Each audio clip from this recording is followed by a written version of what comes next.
This is the city of St. Canard. Like any other major metropolis, it has its problems with the criminal element. So where's the press? I thought this was the age of media glut, and I spent all afternoon ironing this cape. I am the terror that flats in the night. The switch that derails your train. I am Darkwing Duck. Darkwing Duck! You know me? Know you? I'm your biggest fan! After Mom and Dad died, Grandpa was the only family I had in the whole world. Grandpa said I just have a lot of spirit. Someday I'll meet somebody who understands that. Then I'll be adopted. Darkwing Duck has you now. Every hero needs a sidekick. Sidekick. I have to take care of myself, you know, now that I'll have an adopted daughter to worry about. Hey, Drake, you home? Let's get dangerous. Darkwing Duck! Darkwing Duck first aired 31st of March 1991 on the Disney Channel. It was then broadcast around the 6th of September of the same year in syndication. Although loosely inspired by an episode of hit show Ducktales, it embraced a wilder cartoon style whilst maintaining Disney's unique sense of heart. However, to get a fuller picture of the show and its place in Disney television history, let's go back to the beginning of Disney TV animation, the year 1984. Ronald Reagan was the president of the USA. Under his administration, the Federal Communications Commission, the body that regulates interstate communications, had recently deregulated children's TV, giving no limitations on broadcast advertising to a child audience. This created a landscape of children's animated shows based on pre-existing toys. Disney wasn't even in the television animation business. Since Walt Disney's death in 1966, it was felt the company had been second-guessing his thoughts while making creative decisions. After corporate raiders tried to take over the studio, Walt's nephew, Roy Disney, helped instate Frank Wells as president and hotshot Paramount executives Michael Eisner as chairman and CEO and Jeffrey Katzenberg as studio chief. Eisner and Katzenberg had been behind many successes at Paramount. Eisner decided for the company to engage for the first time with television animation. Eisner had served as a head of development and programming at ABC in the 1970s. He had overseen Saturday morning cartoons and knew how the medium spoke to children. His new mandate was to make Disney the top name in TV animation everywhere. First was a co-production with Hasbro Toys, The Wuzzles for CBS. Disney also made Gummy Bears for NBC, which became a success that ran on for multiple seasons. Disney then moved on to a new show based on their comics of the 1940s and 50s by artist Carl Barks. They were the tales of Donald Duck, his nephews Huey, Dewey and Louie, and their miserly millionaire uncle Scrooge McDuck. Eisner took a gamble, and instead of selling to a network, they decided to sell this new show directly to multiple television stations through syndication. In 1987, Disney released Ducktales. Season 1 focused on Scrooge, his nephews, and new characters Mrs. Beakley, her granddaughter Webigail, and terrible pilot Launchpad McQuack. Where are the extra parachutes?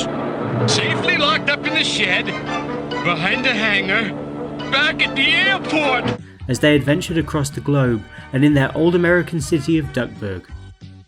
Keen to avoid using their flagship characters, Donald Duck appeared in only a few episodes. The storybook visuals were cute, and generally the show had a wholesome tone. It also had the odd pop cultural reference. I make Darth Vader look about as scary as a hood ornament of a 53 Buick. However, the show had a bit of a social conscience too. Scrooge's greed was softened by his new family, and they gave him meaning of far greater value than money. These are my friends. They may be common to you, but at least they have the common sense to do the right thing. Ugh. Admirably, the makers of DuckTales decided not to cave in to selling toys.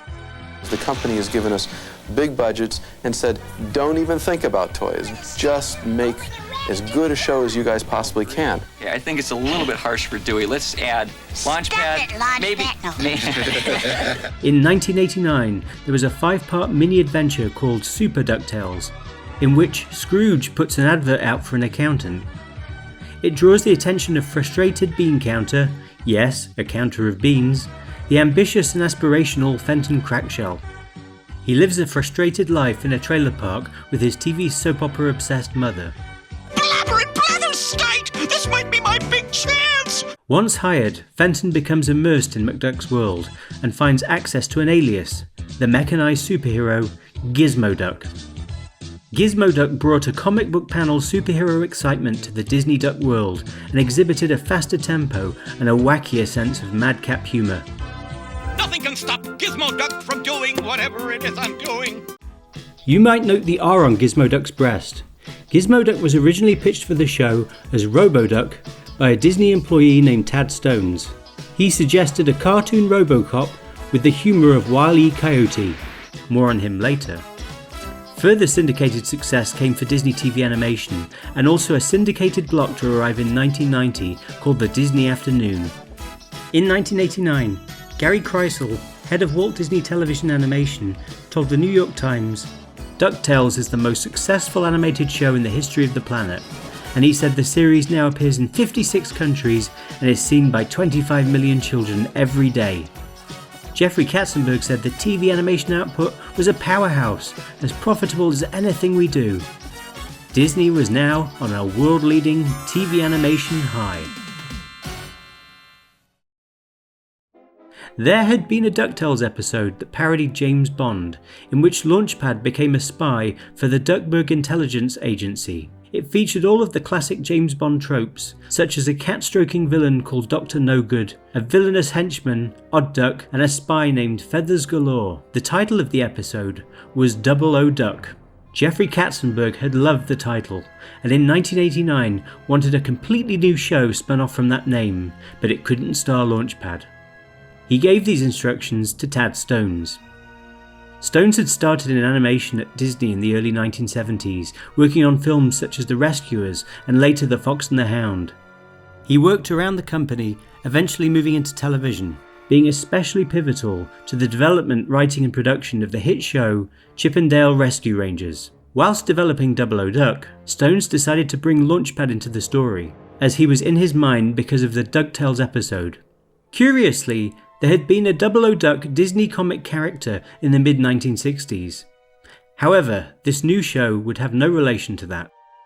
Uninspired, Stones kept feeling the idea was an empty James Bond parody with no heart, and Katzenberg agreed. Surprisingly, he asked Stones to have another try at the material. Somewhere along the way, there was a turning point. A hat, mask and cape were added to the design of new character 00 Duck. According to Stones, story editor Dwayne Capizzi then noted that 00 now resembled an old pulp character. This got Stones thinking about secret organisations in other ways, such as the character of Doc Savage, a pulp hero with an eccentric team of assistants, which he loved. It also made him think of the Shadow and the Green Hornet. At the same time, the show desperately needed heart. With a very young daughter of his own, Stones then asked, what if Batman had to raise a little girl who refused to stay at home? The idea then evolved into the story of Agent 00 Duck, the master spy who prides himself on doing good while looking good, operating from the Audubon Bay Bridge of city St. Canard. Launchpad McQuack flies in from Duckburg with a 9-year-old orphan girl named Goslin, who is looking for her only living relative, a long-lost uncle. He turns out to be 00 Duck, and takes to parenting. They move to the suburbs, where 00 must live next door to neighbours the Muddlefoots, whose son Honker knows our hero's secret identity and becomes best friends with Goslin. Launchpad becomes 00 Duck's sidekick.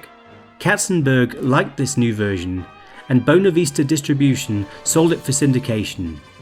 But then, according to Tad Stones, someone prevented the title from being used. Legendary James Bond film producer Albert R. Broccoli. It was made clear that the name 00 was strictly off limits, An internal competition was then made at Disney TV to find a replacement name.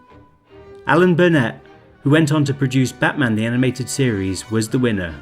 He came up with the name Darkwing. Leaning more towards Tad Stone's passion for Silver Age comics of the 1950s and 60s, which he had grown up with. After much refinement, in both the writing and visuals, the show became Darkwing. Duck. It followed Darkwing's adventures in and outside of the island metropolis of St. Canard, fighting a rogues gallery of villains. When pitching the show's stories, Stones encouraged his writing team to think of them as Silver Age comic book covers, letting one image sum up the concept. The best starting point to illustrate what the show is about is the outstanding origin episode, Darkly Dawns the Duck. It sets up the series perfectly. Darkwing works alone, wishing for a big-time criminal to go up against. Supervillain Taurus Bulba plots a prison escape to commit mass bank robberies through the use of a special machine called the Ramrod, created by the murdered Professor Waddlemeyer. Darkwing begins as a masked loner, in the tradition of comic book heroes like Batman or the Shadow. By design, he is a vigilante who appears as a fleeting image to burn terror into the minds of criminals. He operates mostly at night in the shadows, has a darkness-themed name, and uses smoke bombs to conceal his entrances and exits in a theatrical fashion. Paradoxically, however, he also wants to be celebrated and adored. He is lost in his ego and aiming for accolades he's destined to never get. I'll see that the police get more than a description. Photos? You'll never get a good shot from out there. Darkwing is irreversibly changed when he crosses paths with the plucky orphan Goslin, who is also on her own. Bulba wants to abduct her as she knows the Ramrod arming codes. She similarly craves attention and has overstated confidence. Unlike Darkwing, she didn't choose to be alone. She is also fiercely independent and has spirit that only her grandfather Waddlemeyer recognised as special. If they knew how much spirit you have, they'd probably run the other way. Spirit? Mwah! Thanks, Darkwing. Completing Darkwing's surrogate family is his biggest and only fan, Launchpad McQuack. I work alone. But I could be your sidekick. Singing cowboys have sidekicks. The episode really sets up and pays off Launchpad's persistence to become the sidekick. As Scrooge McDuck's greed was softened by his new family on Ducktales, so too is Darkwing's ego by Goslin and his friendship with Launchpad.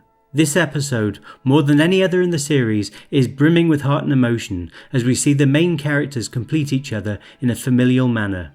The ending sets up Darkwing's alias. Drake Mallard. I have to take care of myself, now that I'll have an adopted daughter to worry about. Whilst he previously lived and worked full-time as Darkwing in the Order Bombay Bridge, Drake Mallard has a new home life in the suburbs to facilitate his relationship with Goslin.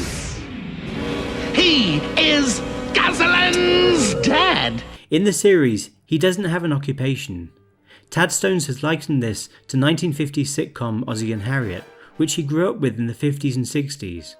In that show, the father character's occupation was never disclosed. Initially, nothing is mentioned of Drake becoming Darkwing. This is at least until episode Paradox, Clash Reunion, and the Secret Origins of Darkwing Duck, which show three completely different origins for Darkwing as a hero.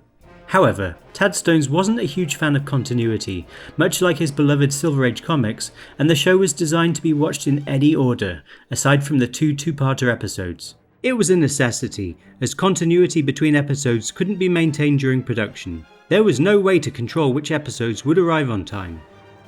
Darkwing was played by voice acting supremo Jim Cummings. His voice might be most familiar to you from another Disney animated character. Well, yes, I'm the little bear. But I'll only do it for a small smackerel of honey. Adopted daughter Goslin was voiced by Christine Kavanagh of Rugrats fame. Are you kidding? That was the funnest line I ever had! Originally developed as Darkwing's niece, Goslin is a wild character and the antithesis of Webby from Ducktales. My teddy bear saved me! Look, I don't know anything about a pig and I was nowhere near the boys' bathroom at the time. And could hold her own in an era of Babs Bunny and Bart Simpson. Tad Stones had a very young daughter at the time, and imagined what she'd be like when she became older. Across the series, she has other aliases. The Crimson Quacket! Whirlwind Quack to you! The Mysterious Masked Avenger of Evil! Avenger for short. Another key character in the series was Goslin's soft-spoken friend next door, Honker, voiced by Katie Lee. Chapter 3, Magnetism. See Chapter 14, Electromagnetism. Terence McGovern returned to portray the role he began on Ducktales. Hey, I aim to please. Even though Launchpad is a lead in both shows, Darkwing creator Tad Stones insists that Darkwing exists in a separate universe to Ducktales. He observes that on Darkwing Duck, Launchpad was made stupider, but a better air pilot. You can see quite visibly that his model sheet design is much more cartoony than his Ducktales counterpart, as are his poses. There are a fair amount of elements from Ducktales in Darkwing Duck. When Launchpad first meets Darkwing, they use his red plane from Ducktales. We even see Launchpad's dad from that show in an episode flashback sequence. In Darkwing episode In Light Blunt, we get very on-model cameos by the Ducktales villains the Beagle Boys, Glumgold and Magica Dispel, who all look exactly as they do in that TV show. We even get an appearance from Ducktales' bit character, Webber Walters, a play on presenter Barbara Walters, and Oprah Winfrey spoof Oprah Webfoot, who here is called Opal Windbag. On the other hand, there is the Ducktales episode 00 Duck. In that episode, Launchpad answers to J. Gander Hoover of the Duckburg Intelligence Agency. Darkwing, however, occasionally freelances for J. Gander Hooter of the organisation Shush. There is also a criminal organisation in both Darkwing and Ducktales called FOUL. In Ducktales, this is The Foreign Organization for World Larceny. In Darkwing, it is The Fiendish Organization for World Larceny. Another familiar character from Ducktales who appears or is mentioned in several episodes of Darkwing Duck. It's a bird. It's a plane. It's a bird and a plane. It's Gizmoduck. Again voiced by Hamilton Camp. Blathering blatherskite! In episode Tiff of the Titans, various references are made to Ducktales. It's no McDuck Manor, but it's kind of cozy.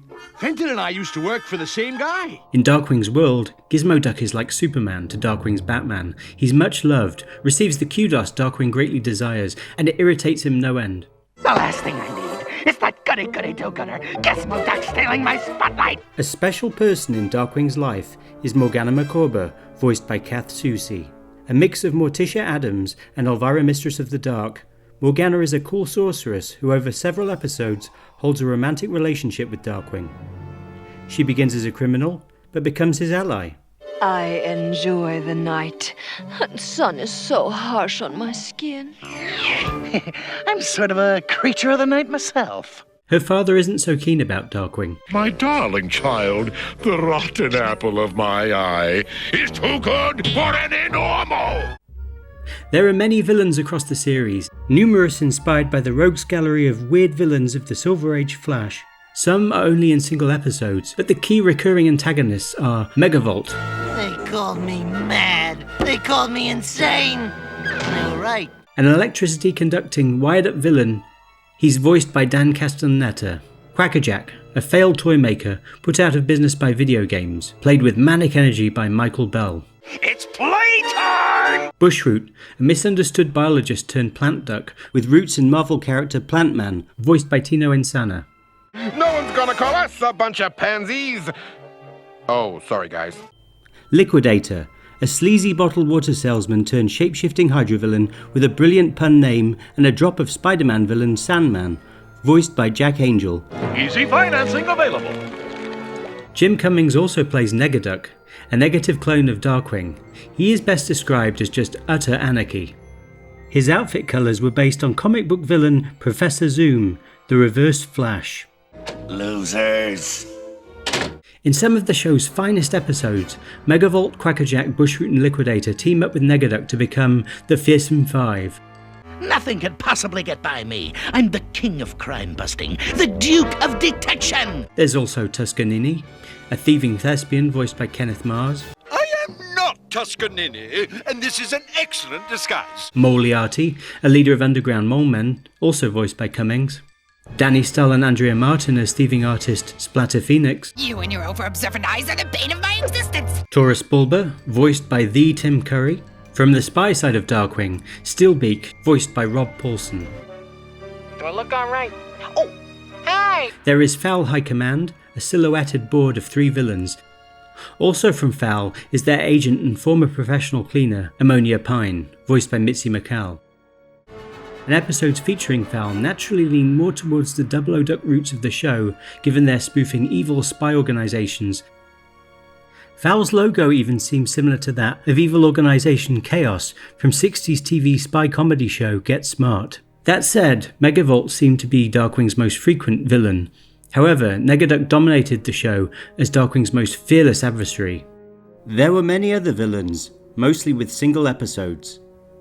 Tad Stones has mentioned that the island design of St. Canard was informed by a poster of San Francisco that he owned in the 1960s. The city is so waterway heavy because he originally had Darkwing use a boat as his main form of transportation. Somewhere in development, this was abandoned. Concept designer Mike Peraza had based the earlier, more ornate design of St. Canard's waterfront on New Orleans, where he was born and raised. The final version evolved from this. St. Canard is a really striking design, with a spiral staircase of tall buildings in its rear centre. Downtown St. Canard also hosts the organisation Shush. It's run by Jay Gander Hooter, voiced by Danny Mann, who shares similarities with Alexander Waverly from 60s spy TV show The Man from U.N.C.L.E. I was hoping that you might investigate that. Huh? Oh, yes. Alexander Waverly. His by-the-book assistant is Chief Agent Grizzlykoff, voiced by Ron Feinberg. This is how we do it in all countries. A Russian character created to show that Shush, like U.N.C.L.E., was an international organisation. Grizzlykoff also feels in the spirit of The Man from U.N.C.L.E., specifically Ilya Kuryakin. In episode Bad Tidings, there are references to the space race, right down to the period 1960s astronaut costumes and the Cold War, which ended during Darkwing's initial broadcast. Wow, that ought to heat the Cold War back up again. St. Canard also has a bad part of town, and Docklands at the front, with endless warehouses. It always comes down to this, Launchpad. You, me, a supervillain craving my destruction, and an abandoned warehouse. Yeah, I wish for once it could be a roller rink or something. Darkwing's secret hideout is cleverly hidden in the Audubon Bay Bridge, which connects to Drake Mallard's suburban world. Living next door to the house of Drake Mallard in the suburbs of St. Canard are Binky and Herb Muddlefoot, the parents of Honker.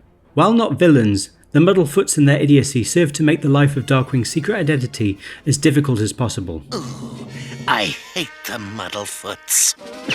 Binky Muddlefoot, voiced by Susan Tolsky, is bluntly described in the series Bible as the stereotype 1950s mom. With reading material like this, it's no wonder so many children grow up to be cruel, despotic dictators. Husband Herb Muddlefoot wears bad Hawaiian shirts, is obsessed with TV show Pelican's Island, a parody of 1960s TV show Gilligan's Island, which appears throughout the series. This is the one where Pelican catches a flipper's hut in the combine harvester. This is really great. I've got to get out of here. Tank Muddlefoot is the bullying brother of Honker. He is voiced by Dana Hill. Tad Stones wanted to make Darkwing Duck tonally a broader kind of show with wilder humour, and loved the old Warner Brothers short subjects, specifically the work of Chuck Jones. Growing up in the USA of the mid-20th century, Stones and many of his colleagues experienced the Warner Brothers shorts on television. Disney did not air many of their shorts on TV. Darkwing would be a whole other level of cartoon physics unseen on Disney TV animation, with a relentless and manic energy. Because of the syndication model, the studios making the cartoons now had a lot more control of their product and could afford to take risks. The result in Darkwing is even broader than Season 2 of Ducktales, with greater and more stylized cartoon violence, from squash and stretch animation to characters surviving anvils to the head. In real life, if you get hit with an anvil, you don't just pop back up like that. To being totally flattened, shattered, having their eyes and faces out,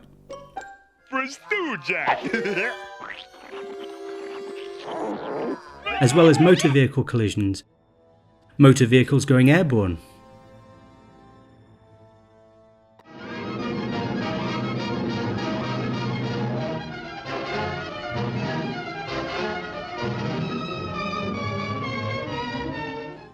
Costumes and props pulled from thin air. We see some anthropomorphic inanimate objects. There's even occasional endings with a Looney Tunes shrinking iris. The show has the stylized look of classic Chuck Jones collaborator Morris Noble on the Warner shorts, with expressive, graphic, stylized artwork with high contrast and very limited colour palettes. It makes St. Canard often look gloriously distorted, as if viewed through a wide-angle lens. Art direction for the show was overseen mostly by Fred Water. The other key element that would separate Darkwing from previous TV animation shows is that both he and other characters would occasionally break the fourth wall and talk directly to the camera. Kids, don't try this at home. Never leave home without it. I hope this doesn't hurt. Boy, even I don't believe this. Hey, it's a start. As mentioned before, Darkwing has an enormous ego. As a superhero, he has two main catchphrases. Let's get dangerous. And the more theatrical introduction on arrival at a crime scene. I am the terror that flaps in the night. I am the winged scourge that pecks at your nightmares. I am Darkwing Duck. I am the terror that flaps in the night. I am a special news bulletin that interrupts your favorite show. I am the substantial and inescapable penalty for early withdrawal. I am the moth that seeks your porch light. I am the bubblegum that clings to your shoe. Suck gas, evildoer. Fittingly, like character The Shadow, he often narrates himself in the third person. Darkwing Duck's faithful sidekick vainly attempts to pull himself free of the rubbery blob which once was Audubon Bay. Once again, the world is a safer place to live, thanks to Darkwing Duck. Effectively presenting himself as a brand. Stones has commented how Darkwing's transportation devices, the Ratcatcher and the Thunderquack, both have giant duck heads on them. They are both an homage to the Bat vehicles he grew up with, which had giant Batman faces on them that amusingly showed Batman was aware of his own branding. Egotistical Darkwing is fully aware of himself as intellectual property and as an exploitable consumer brand. Do you have any idea what 8x10 glossies cost these days? Oh, that's not a bad picture, though. You don't think it looks pretentious, do you? I might get my own TV series! Easy, Darkwing. You're a hero, not a movie star. He wants to enjoy fame and measures himself by what is attractive to others, and is very media savvy. Across the series, we see him deal with fandom. In the 90s, fandom wasn't viewed as positively as it is today, and Darkwing really reflects this. These people have no taste. Probably just a bunch of computer geeks. Darkwing! Some fan club. Looks like a fundraiser for the Save the Geeks Foundation. In a couple of episodes, we see him in the human world, where he exists as a character in a television show. I'm a cartoon. This self-awareness blends into the classic Warner Brothers short style, recalling cartoons where the characters are aware of their existence as entertainment. I have with me the very script that we've been looking for. Yes, but Let's see now, where to begin? You want to sign me for some new episodes? Well, here's what I want. One, a much bigger dressing room. Tad Stones is an avid fan of both comic books and comic strips. Circa 1990, the two big newspaper comic strips were Calvin and Hobbes and Gary Larson's The Far Side. Both aimed at adults with surreal and satirical, ironic humour that pick apart the modern world. The influence of Gary Larson's The Far Side on Darkwing seems quite overt. Oh, good zingaroo, Dr. Larson. Thank you, Dr. Gary. I come from the planet Larson on the far side of the galaxy. The Darkwing Duck show Bible compares Goslin to Calvin from Bill Watterson's Calvin and Hobbes. You can clearly see his influence on her. Mischievous, wildly imaginative, and really precocious. You put extra sugar on your Frostios this morning, didn't you? So? The animation for the show was provided by a variety of studios all over the world. The quality and consistency of the animation did vary from facility to facility. Tad Stones most liked the episodes animated by Disney Australia, whose work he thought best fit the show. The music for 90 of the 91 episodes of the show was credited to composer Philip Giffen. In an interview with Giffen on the excellent St. Canard Files podcast, he states that the job was initially offered to Simpsons composer Richard Gibbs. Giffen had previously arranged and orchestrated for Gibbs and was recommended by the composer. The episode Beauty and the Beat was credited to Joel McNeely, who had composed episodes of Tiny Toons. The choice of composer's animated work really reflected the wilder direction that the makers of Darkwing Duck were heading towards. The score invoked the classic orchestral cartoon music of composer Carl Starling on the Warner Shorts. However, the score was also really big and brassy when it needed to replicate a superhero spy hybrid sound. Giffen's background as a cinematic orchestrator for composers such as Michael Kamen really rubbed off on the show's music, giving it a grand sound. The soundtrack also incorporated many cues that sound like existing tunes. To date, the score has not been released on any format. The theme song for the show was written by Tom Sharp and Steve Nelson. It was sung by Jeff Pescetto, who was no stranger to the Disney Afternoon, having sung both. When the show first aired as a sneak peek in March of 1991, it had a more rock-geared musical arrangement.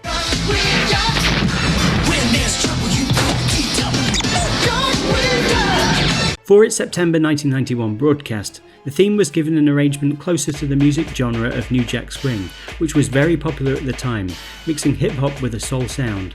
Darkwing Duck, when there's trouble you call me darling. Darkwing Duck. To promote the show in the summer of 1991, a music video was made, mixing live action and animation. It mirrored the lyrics of another big children's hit of that year. Go ninja, go ninja, go!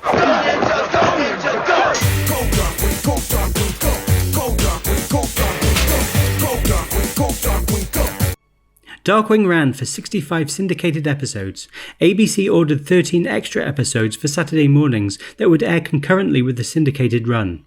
He's a duck who answers to the name of Darkwing. At the end of the show's run in spring of 1992, ABC ordered another 13 episodes. This second ABC series aired in autumn of that year. One episode from season 2, Hot Spells, only aired once during Halloween of 1992. It was not released on any home formats. Its story dealt somewhat with the occult.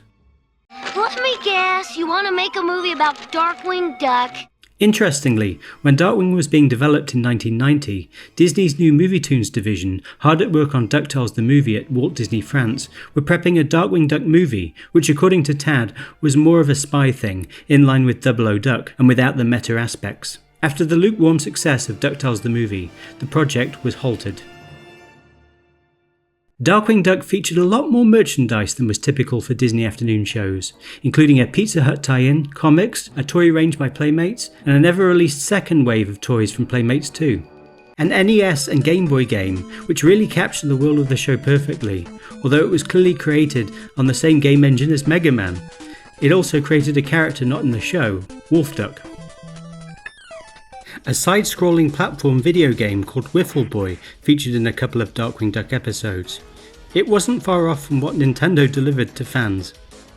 And another video game for the TurboGrafx 16. Don't they know video games rot your brain? There's also been a whole host of merchandise made during the 21st century, including new comics. When Darkwing Duck aired in September of 1991, it was a television success with high Nielsen ratings. Award nominations followed. However, when Darkwing Duck was previewed on the Disney Channel in March of 1991, critic Charles Solomon for the LA Times, who had written negatively about Ducktales, compared the character of Darkwing unfavourably to Chuck Jones-era Daffy Duck, and Goslin to the characters from Tiny Toons. I avenge the critics' intellectual poverty! He felt Disney, rather than leading the way, was now chasing the Warner aesthetic. As a child, I loved the Chuck Jones cartoons and Tiny Toons, and didn't make the connection. Superficially, when they are stuck side by side, I can see similarities between Darkwing and Daffy as the Scarlet Pumpernickel. However, they're riffing on the same material, pulpy heroes and wild Golden Age animation. There certainly had been wilder Disney cartoons, such as the classic Goofy shorts. However, I think Darkwing has an anger to him that is entirely Donald Duck rather than Daffy. The show even made a joke about this. Additionally, some of the character designs look like they could be pre-existing members of the Disney universe, such as alien invaders the Brain Teasers, who look like Johnny Fedora, while Walrus Tuscanini could be the walrus from Alice in Wonderland. Weirdly, there was a Ducktales episode called The Masked Mallard, in which Scrooge is inspired by a pulp hero to become a purple-costumed crime fighter. Many fans speculate if it inspired Darkwing. Alas, according to Tad Stones, it was entirely unrelated. Speaking of Disney, you may have noticed that Darkwing Duck's statue looks like Basil of Baker Street. It's an intentional nod. Tad Stones had shared an office with Basil director Ron Clemens. 4 years before Darkwing, Ralph Bakski's hugely influential Mighty Mouse had been a trope-deconstructing, edgy, subversive meta-superhero piece leaning towards older Warner Brothers shorts. But each Mighty Mouse episode was effectively two 12-minute long shorts, not a long-form story hinging on character and drama. Speaking of wilder elements, these are also reminiscent of a film released 3 years before Darkwing Duck. 1988's Roger Rabbit had also brought back in style the wild animation of the past, full of extreme cartoon physics, wild humour, as well as the meta idea of cartoon characters existing outside of their commercially made films. Following this, there was a whole slew of animated shows aspiring for an aesthetic more in common with mid-20th century Hollywood animation rather than the Filmation and Hanna-Barbera cartoons of the 70s and 80s. Roger Rabbit influenced Darkwing in one way.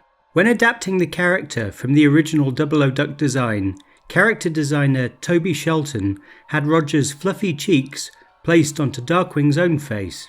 Incidentally, the cartoonier Season 2 of Ducktales was also released after Roger Rabbit. One can't help but wonder whether Fenton Crackshell was influenced by the title character as well. Like Roger, he is also an energetic, rubbery motormouth. He annoys a disgruntled partner, babysits badly, and shares a romance with a tall, glamorous woman. Perhaps this is why he works so well in Darkwing's world. If it could be compared to anything, Darkwing's style has less in common with Ducktales and much more in common with the 1987 TV special Sport Goofy in Soccer Mania.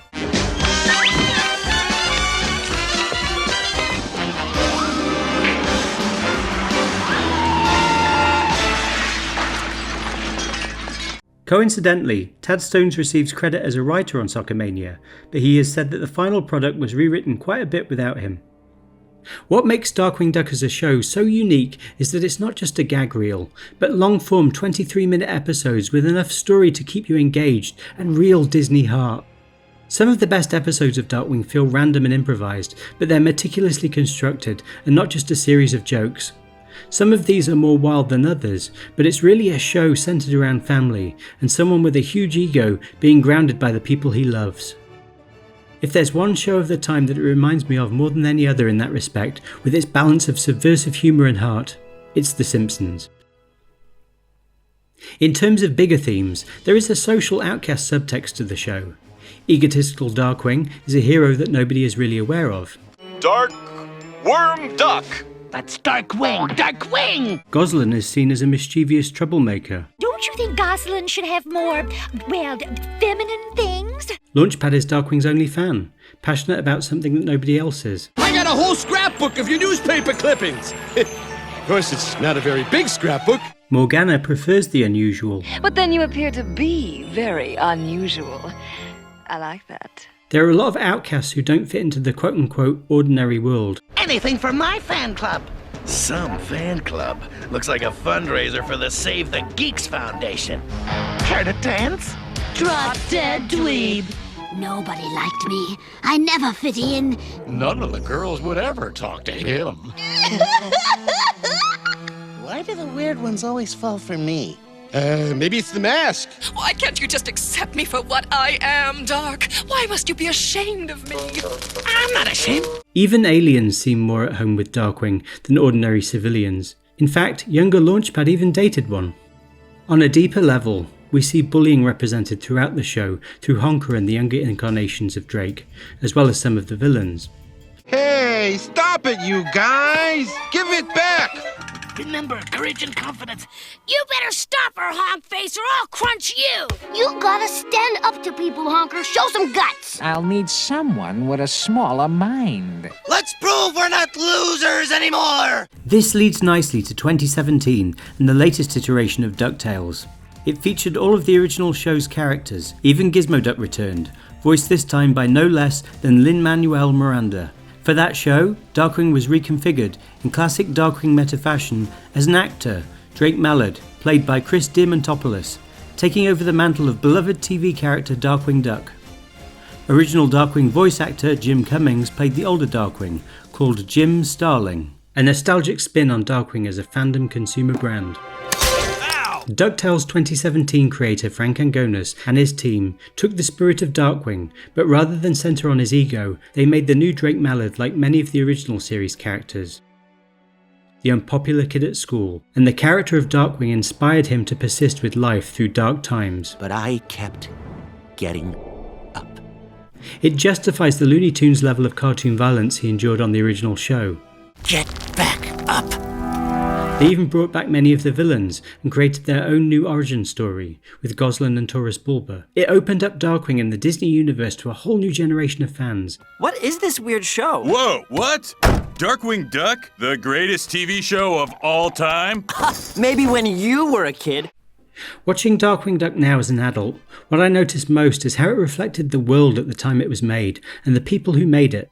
Most of the staff working on the show were born during the baby boomer generation, so it makes sense to see so many kitsch elements and cultural references to things that they would have grown up with in the 50s, 60s and early 70s. Silver Age comics, Golden Age cartoons, a stereotype 50s mom, Gilligan's Island, the influence of Ozzie and Harriet, The Man from U.N.C.L.E. In fact, the 1992 episode Clash Reunion has a high school graduation banner dated 1972. This would mean that Darkwing is 38 years old, making himself a baby boomer too.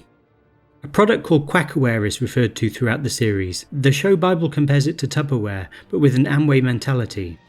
The obvious route here would have been to have the most 1950s character, Binky Muddlefoot, throwing Quackaware parties.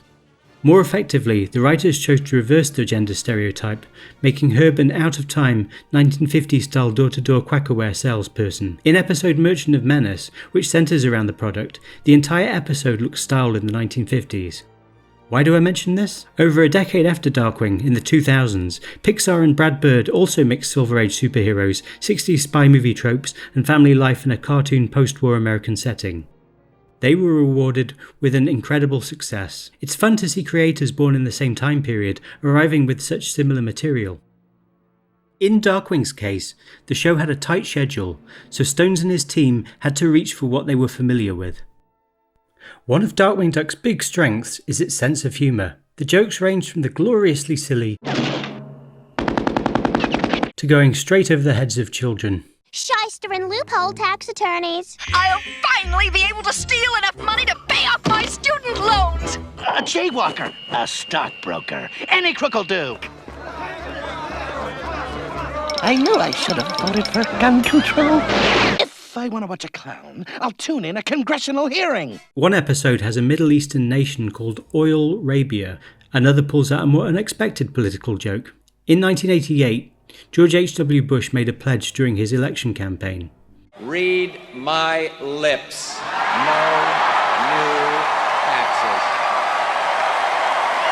In 1990, he broke it. Hey, read my beak. Tell them to raise some taxes. Like they need an excuse, right? Tad Stones told me that the show had no socio-political agenda and that a Mad Magazine approach was taken to make fun of everyone. They just targeted what was funny. The show also had examples of more adolescent humour. Launchpad and Tia are to Oompa. Hey! You watch your language! It's not what you think. There are some obvious jabs at Disney too. A cartoon animation studio is drawn like the then new Team Disney building. A villain's hideout looks a lot like the Disney Grand Floridian Hotel. And faceless animation boss, Mr. Dizzy, looks and sounds a lot like someone familiar. And I think you're due for a chat with the boys in accounting. Hello, I'm Michael Eisner, head of the Walt Disney Company. There were morbid jokes. We need a brave volunteer who's dedicated to shush, but not covered by our medical plan. Dr. Bushroot wouldn't hurt a fly. Well, there was that one time, but then we needed the wings for an experiment. I am Darkwing's brain! And lots of death. Pelican, put down that machete. No! This is the part where Pelican dices up the fat guy. Hate it! Hate it! Hate it! Huh? What's eating him, man? It is Bushroot. He's dead. Again?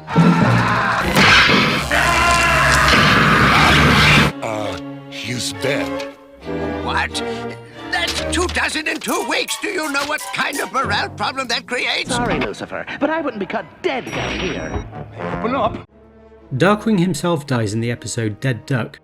It really plays with morality, dignity, and road safety. It pushes taste. On the next Opal Windbag show, supervillains who kill crime fighters and the agents who represent them. What? But it's also really moving.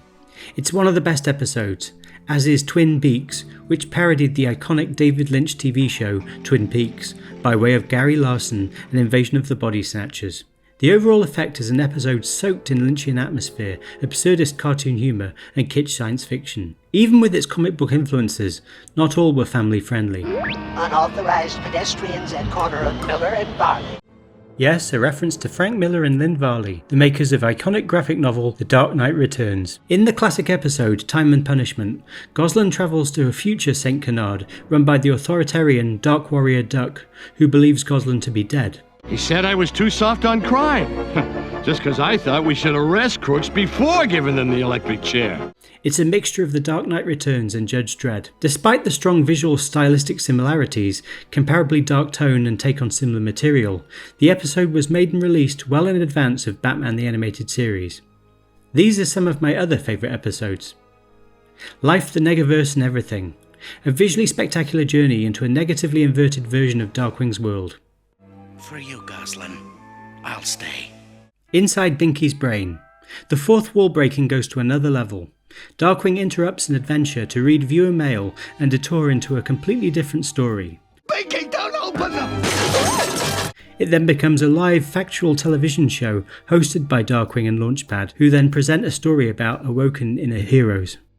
Just Us Justice Ducks, an epic comic book team-up cliffhanger double episode, the Avengers movie of Disney Ducks, decades before those films existed. At the same time, it's so much more than a team-up episode. It co-stars eco-anti-hero Neptunia, voiced by Susan Silo, and Stegmutt, a duck-turned-dinosaur voiced by Joey Kamen. Are you here to lend a hand too? Well, how else do you expect to bring these villains to justice? Negaduck, a sort of origin episode for character Negaduck. I'm sorry, have we met? This is a simple story about how we're all composed of good and bad, and one side cannot totally dominate. What makes it so entertaining and fascinating for a children's cartoon show is that of the positive and negative clones that appear in the episode, the negative always gets ahead. Twitching channels, an incredible meta episode. What starts as cartoony science fiction quickly becomes a consumer satire about how we shouldn't take advantage of others. I'm not getting a penny of this. By mixing cartoon and human worlds, it gives an entertaining, absurd and cynically insightful spin on early 1990s media consumption. Comic book capers. Darkwing writes his own comic book. We get to enjoy the multiple perspectives and genres of the various characters who give their own uninvited interpretation of Darkwing's heroics to the typewriter. The Haunting of Mr. Banana Brain, a creepy tale about storytelling. Launchpad, what are you doing? I'm trying to build a little atmosphere. But I hate what comes next! And the danger of laughing at the expense of others. It features Phil Hartman as a demonic jack-in-the-box, Jailbird, another great Fearsome 5 episode with a spectacular finale straight from a Silver Age comic. There's another element of Darkwing that I also find fascinating. Just as the show made fun of Darkwing as a brand product, it was littered in many comical brand names. Stone said that they were created to avoid dealing with the Disney legal department over existing products. However, many of the characters, particularly Launchpad, are immersed in the show's humorous reflection of rampant consumerism. Hey, hey, hey! When you're hungry, don't be a dippo. Truck on down to the sign of the hippo. I'll have 2 cheese food product burgers with fries, 1 hippo shake, and an apple-flavored pie substitute. It's the latest in the incredibly large and weird books for your coffee table collection. Hey, it's my favorite canned fish mascot, Wacky Mackerel. He seems to be mounting an assault on the home office of Pepe's Pizza. Pepe's Pizza? That's criminal. It's the all-new state-of-the-art Turbo Technic remote control Crazy Kevin's classic cocktail weenies. My overall favourite episode, Dry Hard, is the origin of villain the Liquidator. The episode isn't coy about its feelings on the topic of bottled water. Natural mineral water. From the tap, naturally. The villain's plot is to dry out all of the world's water so he can sell his own at inflated prices. Bottled water throughout the 1980s was seen as a fad tied to health and fitness and yuppies, young urban professionals. Launchpad watches a news report taken from a trendy bar with the on-the-nose name. Look around, yuppie. We see 2 women, clearly based on the yuppies and supermodels that bottled water of the time was associated with, commenting on bad-tasting bottled water, comparing it to the wine Zinfandel, also synonymous at the time with yuppies. This in a Disney show, principally aimed at children. Darkwing even took a swipe at the sweet and saccharine children's cartoons of the 1980s that had come before it. In episode Negaduck, the villain attends the screening of movie The Cute Little Lost Bunnies. He is so revolted by their sugary manner that he fires a shotgun at the screen. The adult cartoon show Duckman would make similar jokes years later. The brilliant episode A Star is Scorned attacks fashionable gimmicks used to spice up television shows. Darkwing's own producer decides to run his show through a mix of formats. Bushroot is cast as a mutant gimmick, clearly a jab at the Teenage Mutant Ninja Turtles. Say, Bushroot, do you know any of that ninja chop sake stuff? Is that like chow mein or something? I'm protecting the environment! The Muddlefoots are forced to play one-dimensional evil eco-villains. This moral leper has to make a choice. Will he side with the high-powered, money-grabbing land developers with absolutely no redeeming values whatsoever? Seemingly a rant reaction to the trend of eco-gimmick TV shows of the time. It seems really fitting, given Ducktales and Darkwing are both born from a world of Scrooge McDuck, that in their own ways they would attack corporate greed and Money, money, money! Yeah, money! As the 90s moved on, children's cartoons got edgier and more self-aware. For a little while, Disney's TV output also became edgier, more self-aware and more sketchy. Their movies began to break the fourth wall. Major luck. Tad Stones went on to help invent Disney's direct-to-video films and would later write, produce and direct a real comic book hero with the animated Hellboy. Not babysitting a bunch of barnyard refugees. Jeffrey Katzenberg left Disney in 1994 and helped set up DreamWorks Animation, where he had great success with projects known for their edgy jokes, pop cultural references and pops at Disney. Oh, and when Michael Eisner left Disney in 2005, he also did okay with irreverent barnyard animal cartoons. While I don't think Darkwing was a direct influence, I think it was a key part of both of their journeys.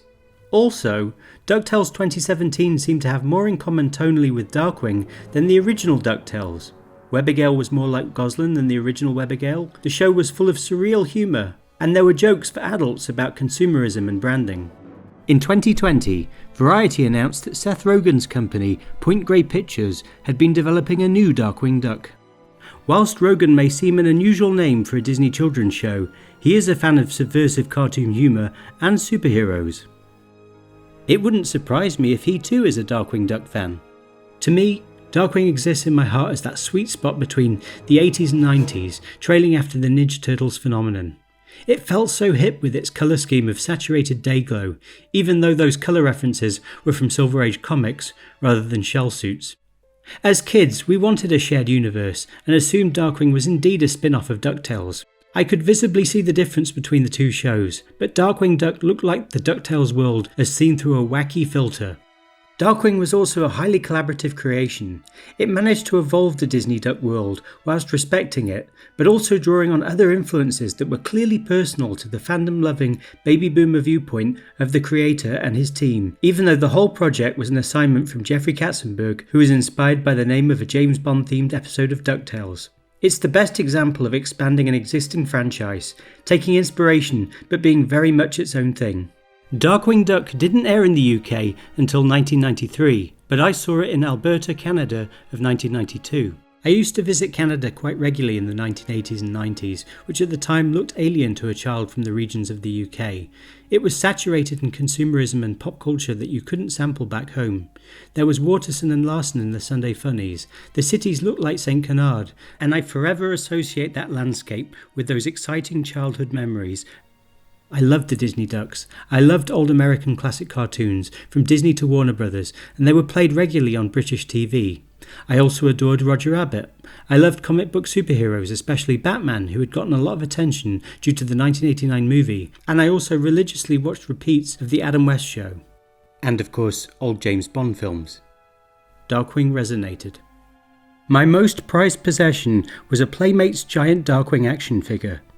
Sadly, I lost both parents in my early 20s, and facing an extensive clearing of the family home, at the time it seemed I was beyond such childish toys.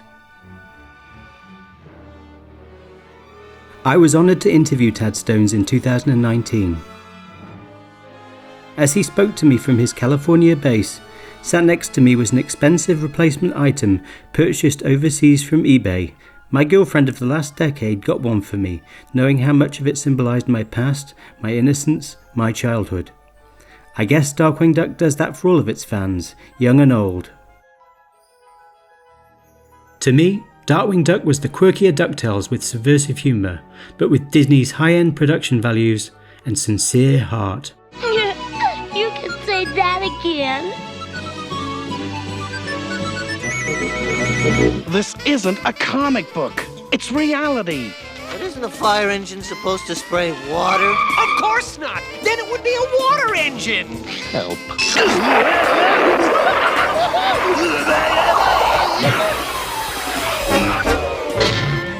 They write better stuff on Saturday morning cartoons.